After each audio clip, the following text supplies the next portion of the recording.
নিতে পারছেন না বৈষ্ণব পদকর্তা গোপালের যে অবস্থা, তিনি দেখলেন অসহ্য অসহ্য অসহ্য কীটের কামড় গোপাল সহিতে না পারে,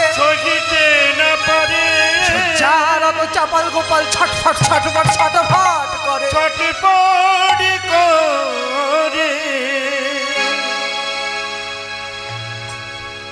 একদিন, দুদিন, 3 দিন, 4 দিন, 5 দিন, 6 দিন, দেখতে দেখতে 7টা দিন হয়ে গেল।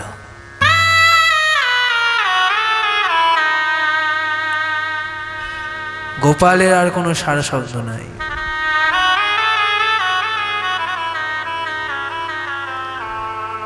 নিস্তারিণী চিন্তা করছেন, কি কোনো সারা শব্দ পাচ্ছে না কেন?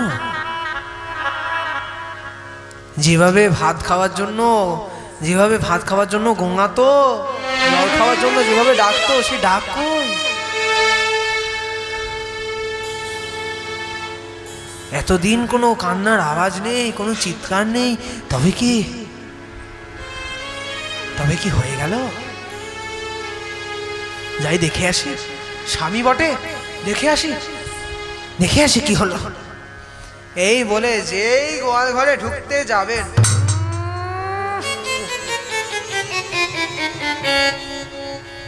কি গন্ধ বেরিয়েছে গো! আগে যদি জানতাম তাহলে কাউকে বলতাম, সবাইকে বলতাম, বাবু আর যাই করো, এই গন্ধওয়ালা বাপকেও করো না। তবে যাই গিয়ে দেখি কি অবস্থা। বাবারে কিভাবে পড়ে আছে গো! হাগো একটু ভাত খাবে নাকি? একটু ভাত দেবো? একটু জল দেবো, জল খাবে? কোনো সারা শব্দ নেই। তবে বোধহয় হয়ে গেছে। না, আরেকটা প্রশ্ন করে দেখি, যদি এই প্রশ্নটার উত্তর দেয়। ওগো তুমি কি মরলে নাকি গো?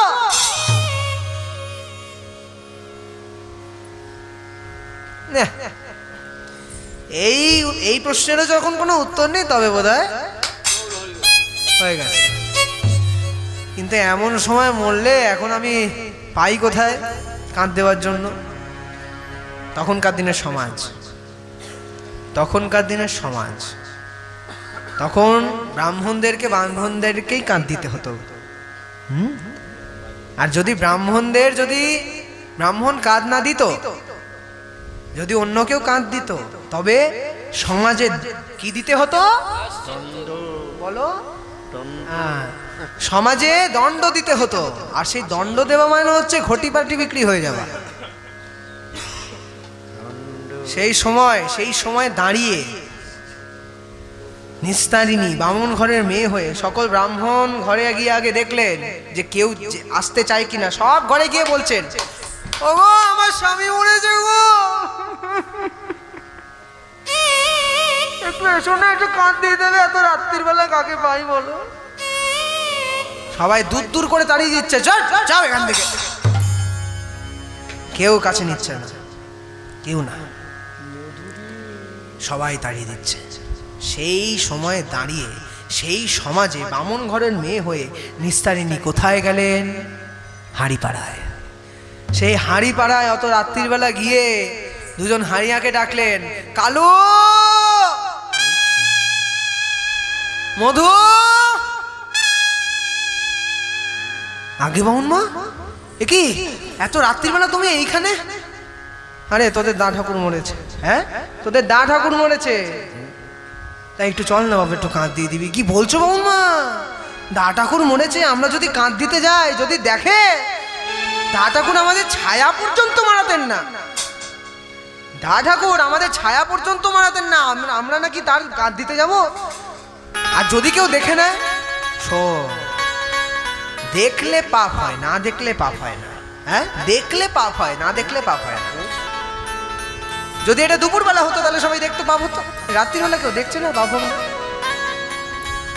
ও ঠিক আছে। তো আর শোন না, এমনি নয় তো, তবে এই যে এই সোনার হারটা, এই সোনার হারটা দেব, এই সোনার হারটা দেব। একটু বাবু মানে একটু সৎকারটা করে দিয়ায়। ঠিক আছে বামুন মা, হার যখন দিচ্ছ চলো, সমস্যা নেই, চলো হার পেয়েছি, চল রে কালু, কালু চ চ। বামুন মা দা ঠাকুর কোথায় আছে? ওই যে বাবা বাড়ির ওই পিছন দিক থেকে যাও, দেখো গোয়াল ঘরে রয়েছে, গোয়াল ঘরে।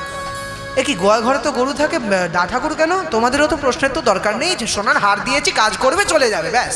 হ্যাঁ সত্যি তো, আমাদের অত কিসের দরকার, হার পেয়েছি চলে যাবো। চলো বাবুন মা চলো চলো। এই বলে যেই গোয়াল ঘরে পাটা দিয়েছে, আরে এই গন্ধ যে ছিল তা তো বলনি। শোনো, এই গন্ধের জন্য আলাদা লাগবে, হ্যাঁ এই গন্ধের জন্য আলাদা লাগবে। কি লাগবে? ওই যে হাতের যে আংটিটা রয়েছে, আংটিটা খুলে দাও। এই আংটি খুলতে খুলতে বলছে, ও এ মরা মরেও গেল আর মেরেও গেল, ধর।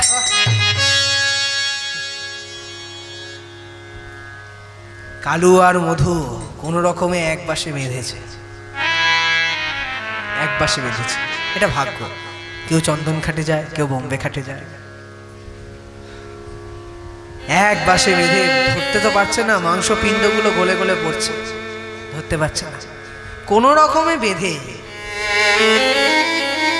কোন রকমে বেঁধে কালু আর মধু কাঁধে তুলেই বলছে, মধু তাহলে শেষ যেটা আমাদের বলা সেটা বলে দি, বলো হরি।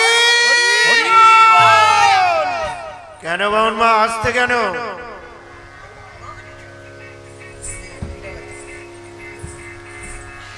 আসতে বল। কেমন মা? কেন বামুন মা? আরে যদি কেউ শুনে নেয় তবে দেখে ফেলবে না, শুনে নেবে না, ছি ছি ছি ছি ছি। আসতে বল বামুন মা, এটা তো নিয়ম, নিয়ম আমাকে শিখিও না, নিয়ম শিখিও না। শোনো, পূজার সময় যখন ওই মধুর দরকার পড়তো, তোমার দা ঠাকুর জলের মধ্যে গুড় গুলে কাজ চালিয়ে নিত। কেন? মধুও মিষ্টি, গুড়ও মিষ্টি, দুটো একই জিনিস, কাজ হয়ে যাবে। মধু হলেও না, গুড় হলেও তাই।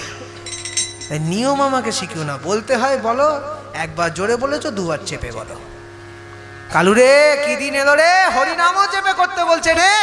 ঠিক আছে বামুন মা, কর্তার ইচ্ছায় কর্ম, ঠিক আছে সমস্যা নেই। বলো হরি, বলো হরি, কাঁধে তোল। কাঁধে তুলে কালু আর মধু যখন শ্মশানে যাচ্ছে,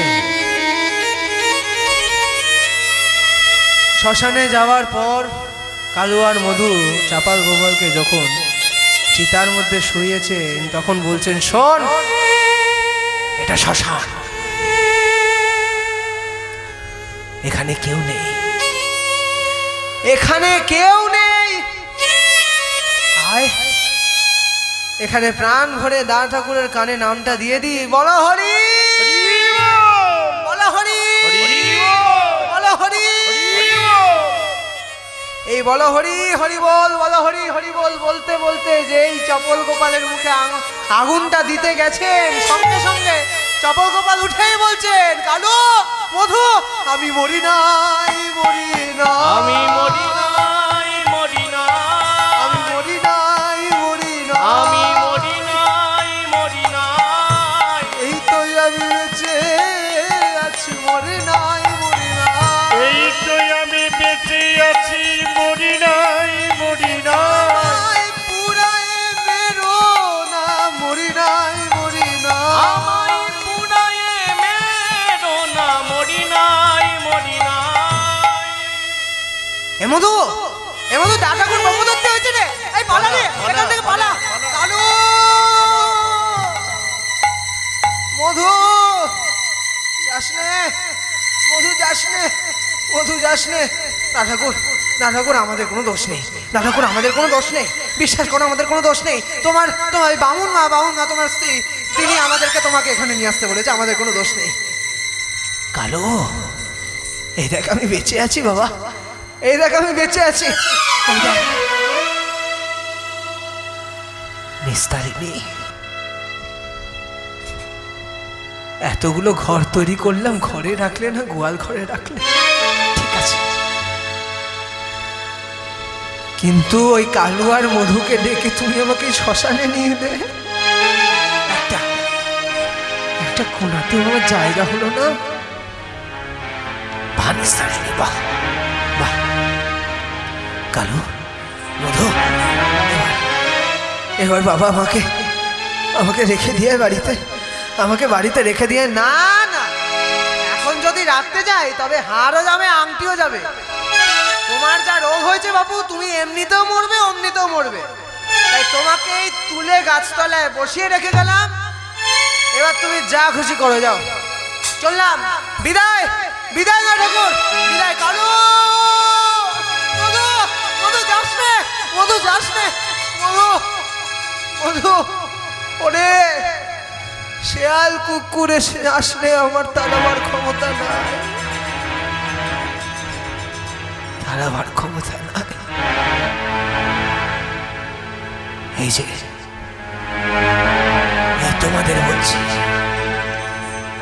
তোমাদের বলছি, যখন আমার অনেক ছিল, যখন আমার সবকিছু ছিল, তখন আমার কাছে সবাই ছিল। যেচে খবর নিত, সবাই যেচে খবর নিত আমার। কিন্তু দেখো, এখন আমার কিচ্ছু নাই, এখন আমার কেউ নাই, এখন কেউ নাই গো, আমার কেউ নাই, আমার কেউ নাই। তোমাদের বলছি, যখন থাকবে তখন সবাই থাকবে, যখন তোমার কিছু থাকবে না সকলে তোমায় ছেড়ে চলে যাবে, কেউ তোমার কাছে থাকবে না, কেউ থাকবে না। এই দেখো, আমাকে দেখো, আমাকে দেখো, আমি সেই প্রমাণ। আমার কেহ নাই, কেহ নাই, আমার কেহ নাই, কেহ নাই, কেহ নাই, কেহ নাই, আমার কেহ নাই, কেহ নাই, কেহ নাই, কেহ নাই, কেউ নাই, আমার কেউ নেই, আমার কেউ নেই। এই যখন কেহ নাই, কেহ নাই, কেহ নাই বলে চিৎকার করছেন, এমন সময় লোচন দাস ঠাকুর আসছেন সেই গঙ্গার ঘাটে, গঙ্গার স্নানাদি সম্পূর্ণ করতে।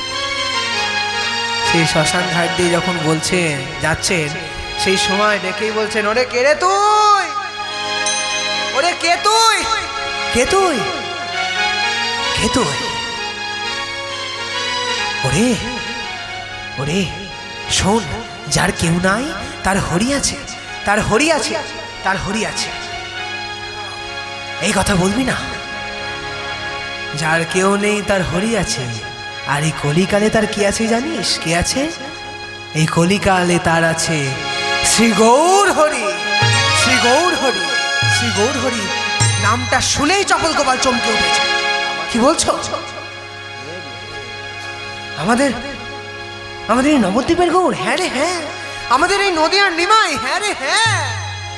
আচ্ছা বৈষ্ণব, বৈষ্ণব ও নবদ্বীপের ছেলে, আমিও নবদ্বীপের ছেলে, তাহলে তাহলে ওর আর আমার মধ্যে পার্থক্যটা কোথায়? ওরে ও কে জানিস? ও কে জানিস? এই যে এত অবতার দেখেছিস, এত অবতার। এদিকে যখন লোচন দাস ঠাকুর বলছেন চপল গোপাল ওদিকে চিন্তা করছে, বৈষ্ণব, যে বৈষ্ণবের প্রতি আমি এত এত অত্যাচার করেছি, যে সময় আমার কেউ ছিল না, সেই সময় বৈষ্ণব এসেছেন আমার সাথে, বৈষ্ণব এসেছেন আমার সাথে, কেউ নেই, শুধু বৈষ্ণব। আর লোচন দাস ঠাকুর বলছেন, ওরে এত যা যা অবতার দেখেছিস, মিন কুর্ম বরাহ, যা যা অবতার, নরহরি,